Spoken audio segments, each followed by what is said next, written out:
item 231-7. Nome de objeto. Viadem do rei. 231-1 a 231-6. Nome do objeto. Requisitos especiais de pessoal. Classe de objeto. Cat.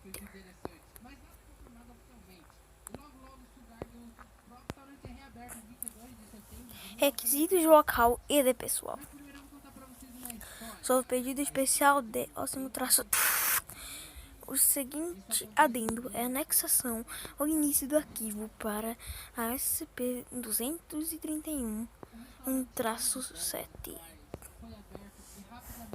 Todo pessoal designado para SCP-231-7 deve alternar para um mês de aconselhamento psicológico após 2 meses no local. SCP-231-7 deve ser mantido em local não revelado.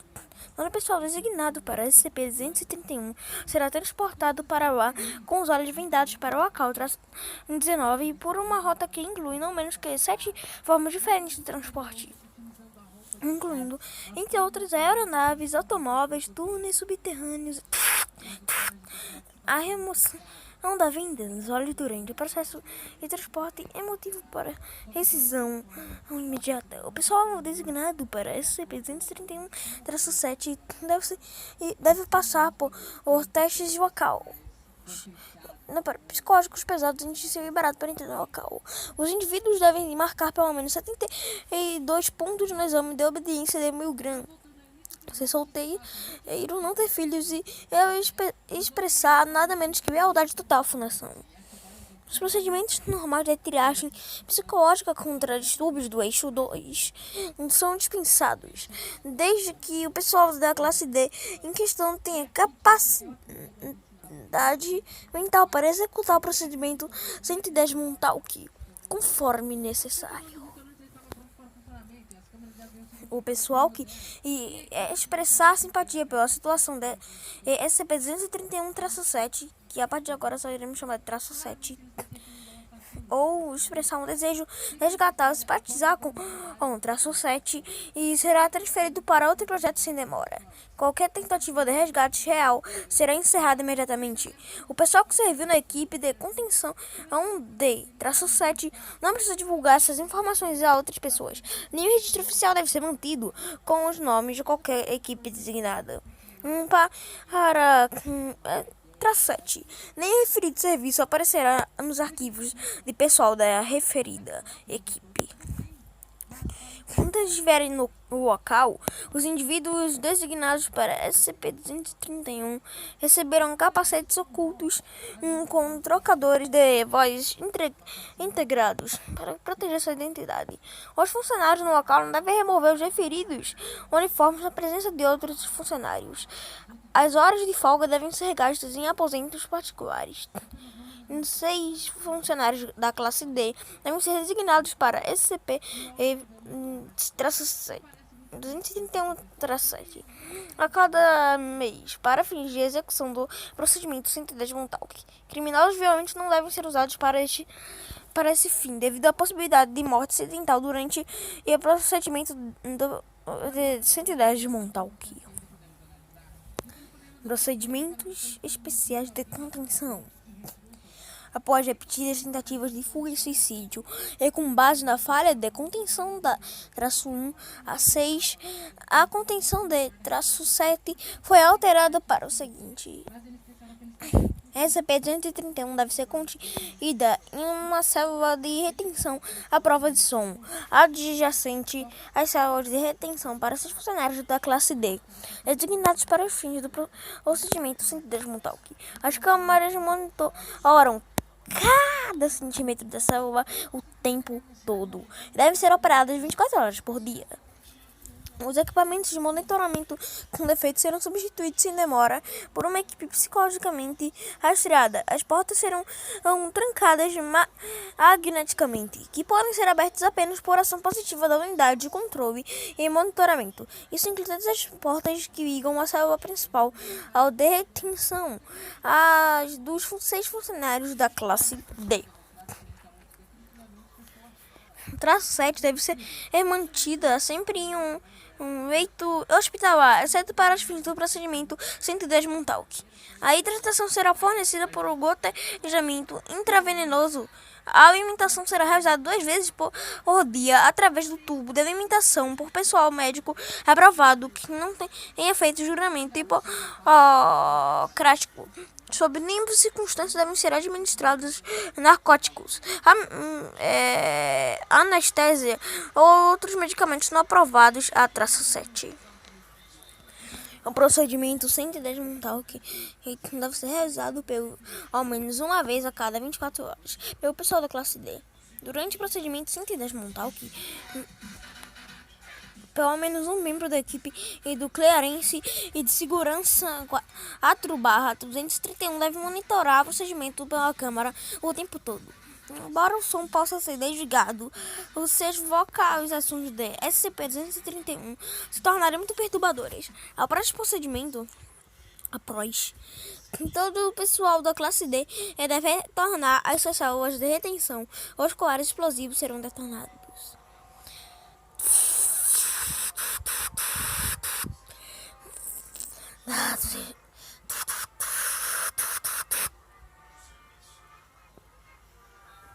Descrição: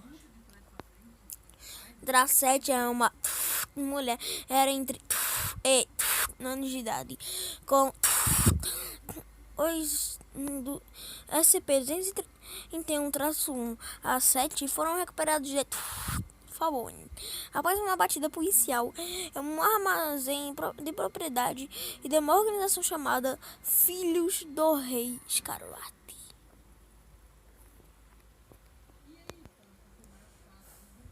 Consulte o artigo sobre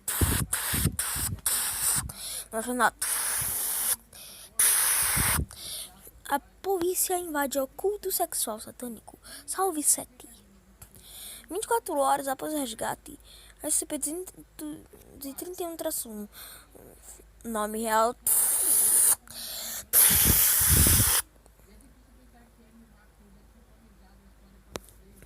polícia, né? Polícia.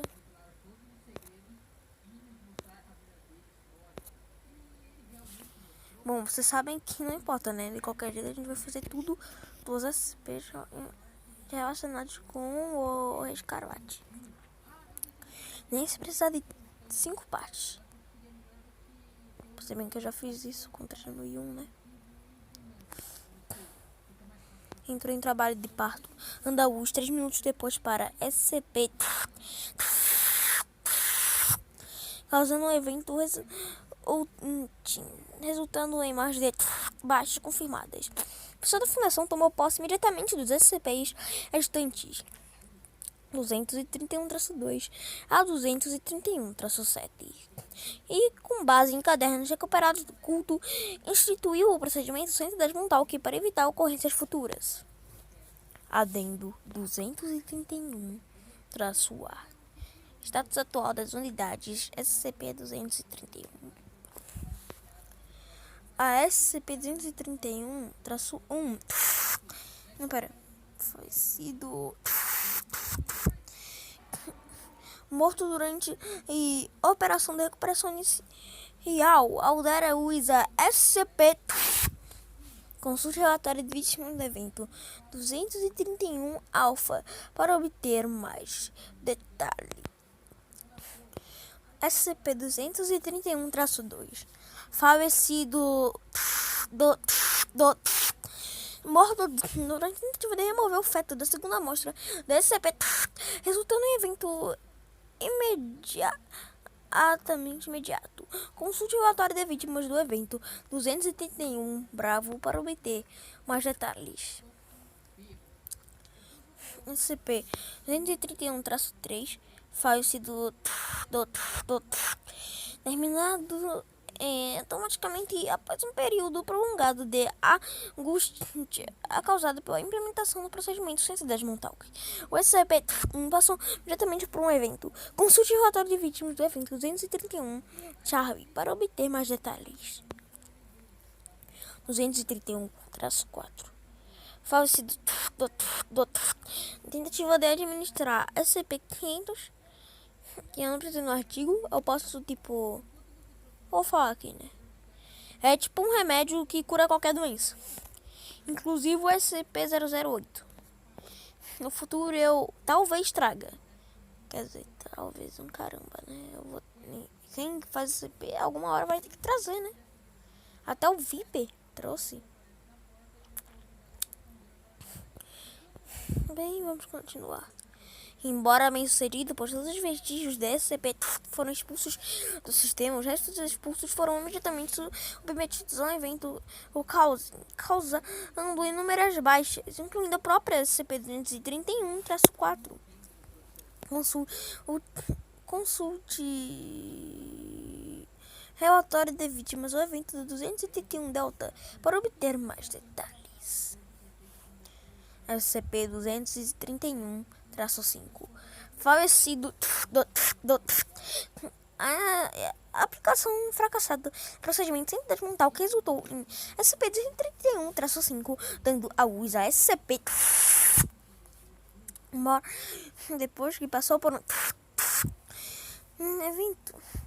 Consulte o relatório de vítimas do evento 231 Etio e o relatório de destruição do site de 231 Alep para obter mais detalhes. O perfil de recrutamento do pessoal da classe D foi revisado para minimizar a possibilidade de do procedimento 110 Montauk danificado.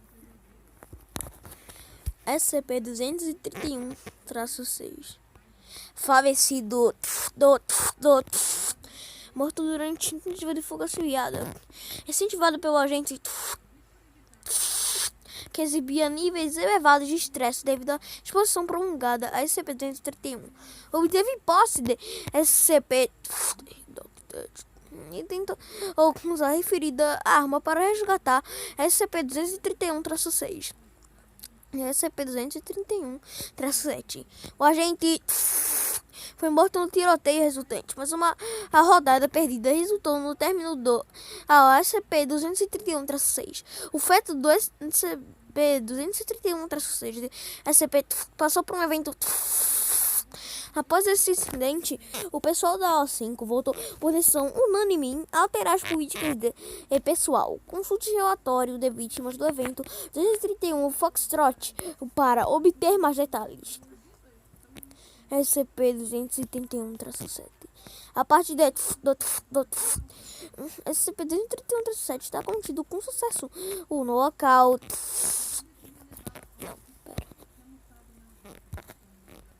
Que censura tão grande é essa, Deus? Colocar esse, colocar outro. Colocar o. Pera.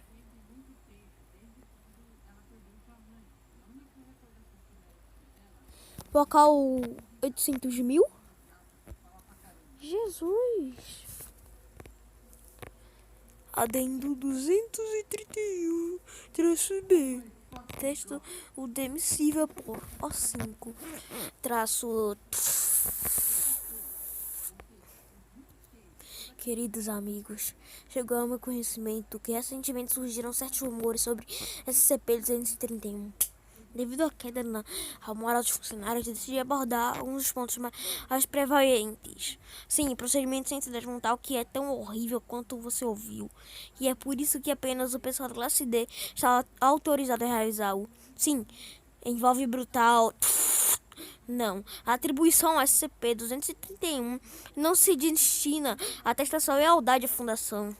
As tendências em relação a ou qualquer outra coisa.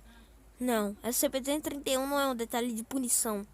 Sim, há funcionários que estiveram no SCP-231 e foram transferidos com êxito por sua própria solicitação.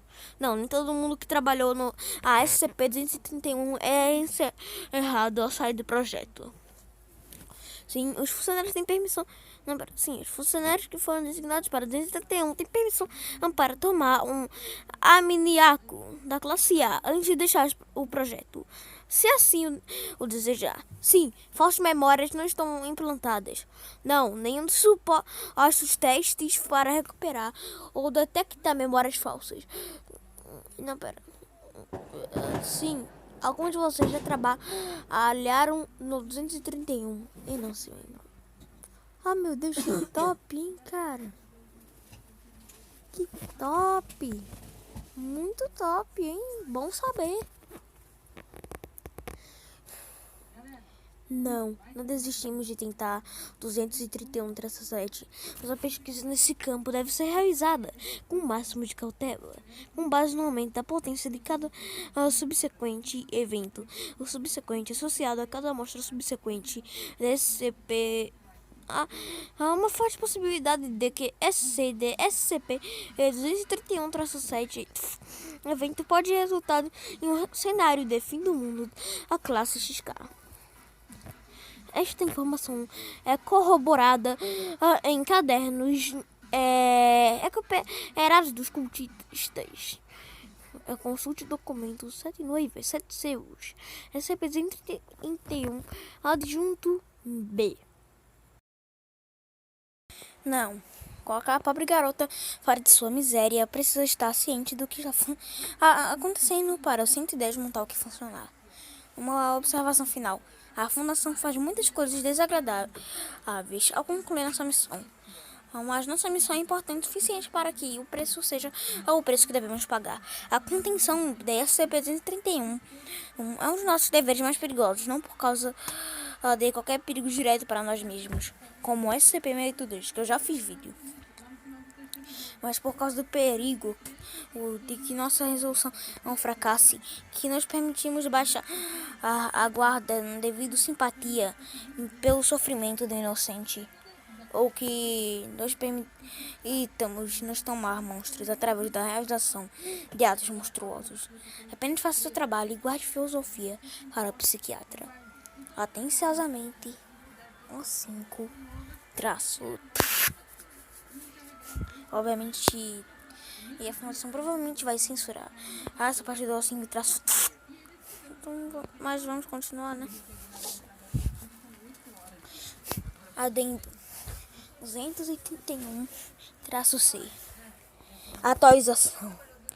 A resposta emocional de 237-07 ao procedimento 110 Montauk que parece ter sido reduzida recentemente, apesar da execução a um adequado referido procedimento, aumentando o risco de SCP sofrer um evento. Duas opções foram propostas: desenvolvimento de novo procedimento de contenção com maior resposta emocional que o procedimento 110 Montauk, ou administração de um amnésico de classe A para 231-7. Permitindo o retorno ao seu estado de resposta emocional base. A referida modificação de memória deve ser administrada durante a execução do procedimento 110 Montauk para manter um estado emocional elevado após a redefinição da memória. Vou informar. Doutor Adendo 231-D. Decisão. Realize a opção 1-2 na primeira oportunidade. Adendo 271. Na escala D, a opção 2 foi realizada. O estado emocional 231-7 retornou a 100% de eficácia. Doutor subsequente cometeu suicídio devido ao aumento do estresse emocional. Continuará a análise da eficácia do tratamento. Doutor Adendo 231-F. Análise continua da eficácia do tratamento. Após algumas análises, determinei que era necessário executar modificações na memória, uma vez que o procedimento 110 Montauk é realizado. De fato, é melhor demorar um pouco antes de readministrar o agente. A análise de resposta emocional do sujeito, o 231-7, indica que a eficácia do procedimento 110 Montauk e para ter um pico ou entre a terceira e a quarta execução do procedimento. O medo da antecipação de eventos pode aumentar a resposta emocional por um tempo, antes que a familiaridade com um procedimento comece. Para diminuir a eficácia do tratamento, minha recomendação aqui é a anistia classe A seja administrada uma vez por semana durante procedimentos sem entidade mental. O calendário foi modificado de acordo.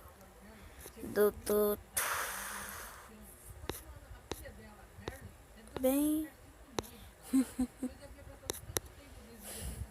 forma. Ainda não acabou, não é? Bom, realmente ainda não acabou.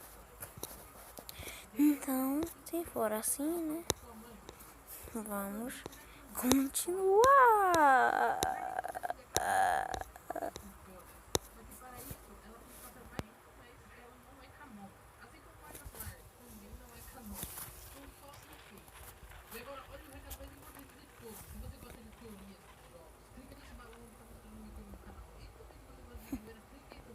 Bem, vamos logo.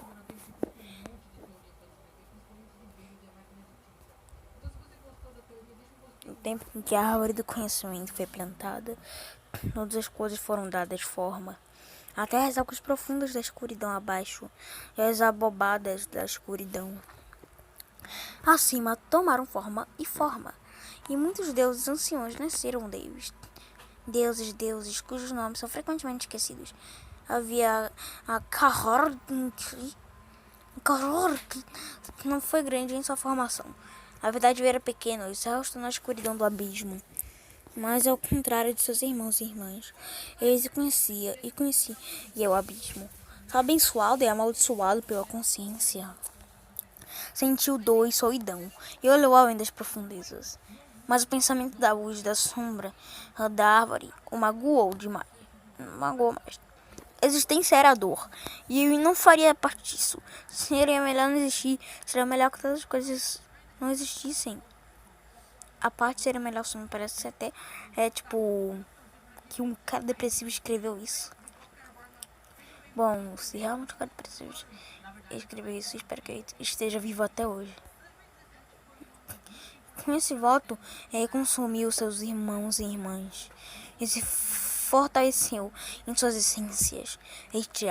Este primeiro pecado, o de Karark, causou-lhe mais dor à medida que ele preparamente. Ele ficou cego de dor. Tão grande era seu despeito e tão absoluto seu ódio que amaldiçoou a criação e seu criador. Prometeu destruir a árvore e tudo que a sustentava em seus galhos e raízes. E alcançou seu trono nos ossos de seus companheiros deuses naquelas eras sombrias. Muitos outros deuses nascidos das trevas abaixo morreram nesse tempo. Ou optaram por deixar nossos reinos sombrios para trabalhar dentro da criação. Os que permaneceram envelheceram e foram poderosos, mas foram subjugados por Krahark. Quando não havia mais deuses para subjugar nos reinos inferiores, Krahark declarou-se rei das trevas abaixo. Tomou o nome de Knt-Agor e estabeleceu os limites de seu reino. Este reino que construiu para fazer total desespero aqueles que viviam entre árvores, suas raízes e galhos, para compartilhar sua dor com toda a criação. Ao destruí-la, ele desviou muitas almas para seu reino, entregando uma dor incalculável, e elas, quando foram afastadas de seu verdadeiro descanso. Bom, o que eu estou entendendo, né? Agora que esse é o Rei Scarlatti. Esse cara aqui é o Rei Scarlatti pra mim. Tanto que tá lá, Rei Scarlatti, que leva esse conto. Com as fronteiras de seu reino estabelecidas, o rei declarou sua guerra. Seus servos e muitos nasceram das trevas, abaixo caíram ao serviço do rei, surgiram de seu reino e houve guerra com a criação. Esta guerra continua até hoje e não deve terminar, até o fim de todas as coisas. Dos deuses, o rei havia subjugado. Sana era considerada mais sábia e mais bonita. Ela não permanecerá voluntariamente no reino do rei, mas sua fuga fora impedida pelas circunstâncias. Ela obedeceu ao rei com suas palavras, mas não com sua alma, e por essa bondade ela é lamentada. Com a guerra declarada, o rei tomou Sana à força e ficou com ela por 7 dias e 7 noites. Até que a mãe daqueles estavam abaixo de nós foi quebrada sob o rei. Quando isso foi concluído, ele subia no sangue dela. E, a partir de então, ficou conhecido como Shormal-Shirdal, o rei escarlate. 7 filhos nasceram da Sana. 7 filhos do rei escarlate emergindo de seu útero quebrado. O rei viu e tomou a força para serem suas noivas. Sobre as 7 noivas, o rei colocou 7 seus, para que nunca morressem como Sana havia morrido. Com eles, o rei deu origem a 7 fileiras de abominações, 7 ordens de leviatãs, que se tornaram seus servos mais amados, que marcham na frente de sua guerra. Isso pode ser dito. A primeira noiva foi Atvik. Ela era amada pelo rei, embora seus filhos fossem poucos. Por sua lealdade, seus filhos foram sensatos acima de todos os outros e conheciam bem os caminhos de guerra. Pelas mãos deles, eles guiaram a guerra e levaram a vitória. Seravaduk, domínio. Pois assim, em como ela buscava domínio, ela também era dominada. A segunda noiva foi Oyagor. Um grande buraco foi rasgado em sua alma, que ela não pôde preencher. Então ela se desesperou, chorou. Ela gerou muitos filhos. Seus filhos geraram exércitos numa maré impensada para sair e conquistar. Era Kifen, saudade, pois nem o rei nem seus filhos podiam fornecer o que procurava. A terceira noiva era Adistat. Ela tinha um grande ódio por suas irmãs e arruinou tudo o que examinou. Blasfemava em sol sagrado. Seus filhos partem para declarar o triunfo do rei, afogando campos de batalha em sangue cinzas, espalhando pestilência e medo. Seu selo era Resrum, desolação, pois ela foi enxugada e os sulcos de sua alma foram salgados. A quarta noiva foi Azieb. Ela era vasta e poderosa e terrível de se ver, assumindo a forma de um grande animal. Seus filhos eram como ela e não temiam armas nem feitiços mágicos, mas seus ferimentos eram curados e seus couros eram impenetráveis. O terceiro era Ba, ira, pois seu ódio ela estava para sempre em conflito. A quinta noiva era Anut. Bem, ela tinha uma mente forte, apesar de frágil no corpo. Seus filhos eram sábios. Os caminhos da magia e criaram grande destruição, mas por causa de seu poder, o rei os aleijou para que não se levantassem contra ele. Seu era Ner, falta, pois sua sede e a sede de seus filhos nunca eram extintas. A sexta noiva era Atelif. Ela não falou, isso manteve em segredo. Seus filhos podiam mudar de rosto, andar sem ser vistos e caminhar entre a criação desconhecida. Eles abriram caminhos entre mundos e abriram caminho para a guerra se espalhar. Seu era o cheque escondido, pois ela estava perdida na sombra. A sétima noiva era Arrabat. Ela era a menor e a mais fraca das 7. Mas não foi totalmente destruída pelo rei e ficou horrorizada com seu estado. Seus filhos andavam com 2 pernas e eram poderosos caçadores heróis. Ela ensinou em seu segredo, esperando que eles pudessem destruir os filhos de suas irmãs e derrubar o rei. Eles são poucos e falharam.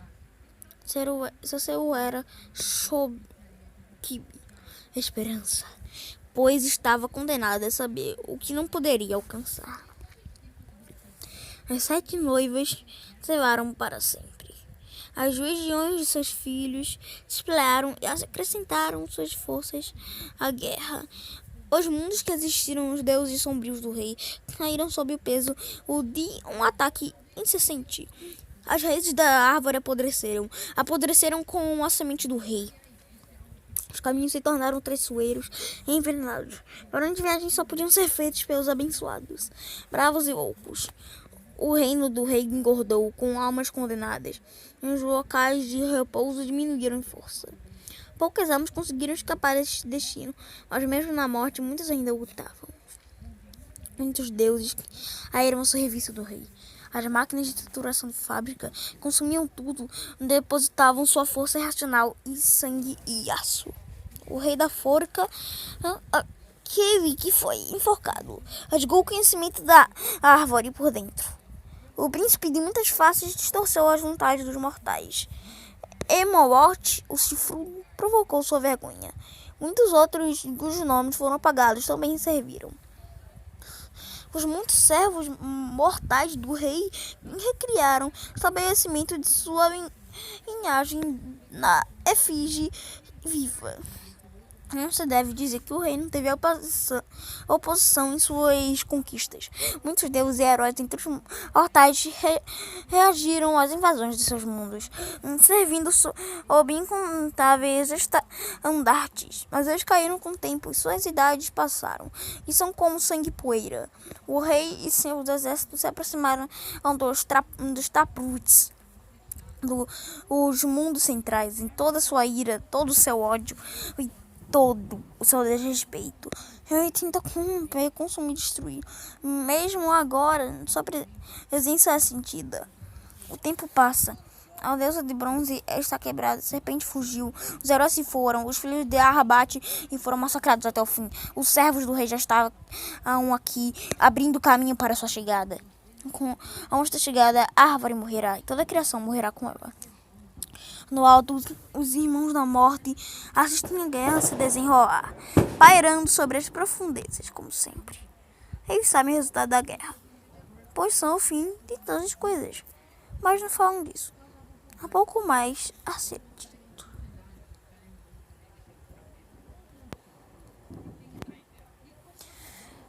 Bem, vamos lá, né?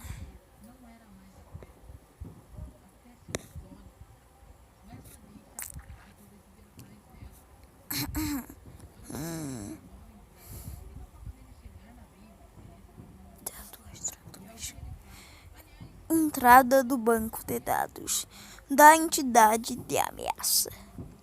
Nota: esse documento está classificado como sanguíneo Capricórnio de 1000, sob a resolução secreta de segurança 187 e da ONU. A visualização não autorizada a crimes sob o direito internacional. Ideia da ameaça. Hoje é 1013, Capala Mendes, as lanças do rei. Nível de resposta autorizado. 4. Ameaça grave. Descrição. O artefato é um conjunto de 7 lanças curtas que parecem ter sido feitas com ferro bruto. Quando próximo, o artefato gera um portal extradimensional. Meu tamanho em estabilidade proporcional ao número de lanças componentes presentes. 6 lanças geram um portal grande o suficiente para permitir a passagem de entidades maiores que os humanos e que podem durar horas. 4 ou 5 lanças são suficientes para criar uma abertura do tamanho do humanoide por aproximadamente 1 hora. 3 lanças criam um portal suficiente para permitir a passagem de uma entidade do tamanho de uma criança e dura apenas alguns minutos. 2 lanças podem criar microportais que duram apenas alguns segundos. Esses são, no entanto, suficientes para causar mudanças químicas e de temperatura prejudiciais às proximidades e podem passar por entidades de escala de insetos ou microbianas. Entidades de ameaças conhecidas coletivamente como KT 2032 Hagrid Mendes, os demônios do rei, podem emergir desses portais. As referidas entidades são altamente variáveis em aparência e recursos, mas todas parecem unilateralmente hostis. Acredita-se que se todos os artefatos componentes fossem reunidos com rituais apropriados, um portal poderoso suficiente para permitir que IPTE 116 Mendes Machina, o rei Scarabati, entrasse em nossa realidade. Uma geração de uma ameaça resultaria em uma entidade semelhante. KTE 116 Black Mendes Shield, a sétima noiva. Esse resultado provavelmente seria desastroso. Não, com certeza não seria desastroso. Não, eu acho que com certeza não sabia. O rei Scarabati só pode quebrar várias realidades, ó. Meu Deus do céu. Jesus, coisa horrível. Potencialmente exigindo a implementação de um procedimento pizzicato. Cada uma das nossas componentes compartilha os seguintes recursos: a geração de pequenas quantidades de sangue humano e suíno em suas superfícies e em seu ambiente imediato. A imposição de pesadelos, distúrbios de ansiedade e, em casos de exposição prolongadas, fobias e alucinações, indivíduos próximos à imposição de uma doença hemorrágica de ação rápida que normalmente se mostra fatal em poucos dias, quando usada para perfurar a pele de um indivíduo vivo. A imposição de um estado ou de posse ao contato, o físico. Cada componente parece abrigar ou canalizar a consciência de uma poderosa entidade. Regulaments, em que assume um controle irrevogável das faculdades do usuário. Todas as entidades possuidoras parecem compartilhar o objetivo de adquirir as outras lanças componentes. Cada lança de componente vivas para ela. As referidas propriedades estão descritas abaixo. Bem, de jeito como este conto tá muito grande mesmo. Estou falando sério, tá muito grande. E nós iremos a outro SB depois.